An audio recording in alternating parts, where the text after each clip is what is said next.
Dalam nama Bapa dan Putra dan Roh Kudus, amin. Bu Bapak, saudara yang terkasih, kaum muda adik-adik, salam berkat, penuh semangat, berkah dalam. Kembali kita berjumpa dalam Renungan Harian hari ini Minggu 16 Oktober 2022. Kita akan mengambil dari Injil Lukas bab 18 ayat 1 sampai 8. Sekali peristiwa Yesus menyampaikan suatu perumpamaan kepada murid-muridnya untuk menegaskan bahwa mereka harus selalu berdoa dengan tidak jemu-jemu. Ia berkata, di sebuah kota ada seorang hakim yang tidak takut akan Allah dan tidak menghormati siapapun. Dan di kota itu ada pula seorang janda yang selalu datang kepada hakim itu dan berkata, belalah hakku terhadap lawanku. Beberapa waktu lamanya hakim itu menolak. Tetapi kemudian ia berkata dalam hatinya, walaupun aku tidak takut akan Allah dan tidak menghormati siapapun, namun karena janda itu menyusahkan aku, baiklah aku membenarkan dia supaya ia jangan terus-menerus datang dan akhirnya menyerang aku. Lalu Tuhan berkata, camkanlah perkataan hakim yang lalim itu. Tidakkah Allah akan membenarkan para pilihannya yang siang malam berseru kepadanya? Dan adakah ia mengulur-ulur waktu sebelum menolong mereka? Aku berkata kepadamu, ia akan segera membenarkan mereka. Akan tetapi jika anak manusia itu datang, adakah ia menemukan iman di bumi ini? Demikianlah Injil Tuhan. Terpujilah Kristus. Ibu bapak, saudari saya terkasih, inilah kelemahan kita sebagai pribadi yang beriman.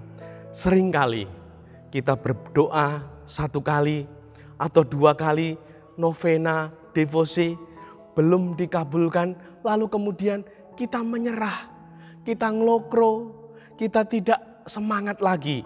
Tuhan hari ini mengingatkan kepada kita. Yesus menyampaikan suatu perumpamaan kepada murid-muridnya untuk menegaskan bahwa mereka harus selalu berdoa dengan tidak jemu-jemu. Jangan sampai kita berhenti berdoa. Kita harus berdoa. Entah kita ada permohonan, entah kita tidak ada permohonan. Karena berdoa itu berrelasi dengan Tuhan yang memiliki hidup, memiliki berkah, memiliki rezeki untuk kehidupan kita ini. Mungkin ketika kita novena pertama, berdoa rosario beberapa kali, atau kita ziarah memohon, belum dikabulkan, jangan berhenti.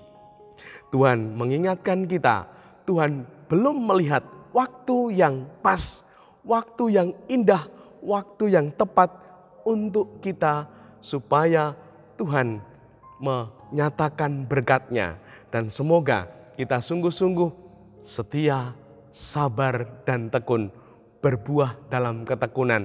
Dan Tuhan akan memberi berkah-Nya tepat pada waktunya, indah pada waktunya. Dan semoga kita meyakini ini, sehingga sungguh kita tidak akan lagi, tidak dikabulkan, aku tidak lagi berdoa. Kita akan selalu berdoa sampai Tuhan menunjukkan kuasa-Nya. Dimuliakanlah Tuhan kini dan sepanjang masa. Salam berkat, penuh semangat, berkah dalam. Dalam Bapa, Putra, dan Roh Kudus. Amin.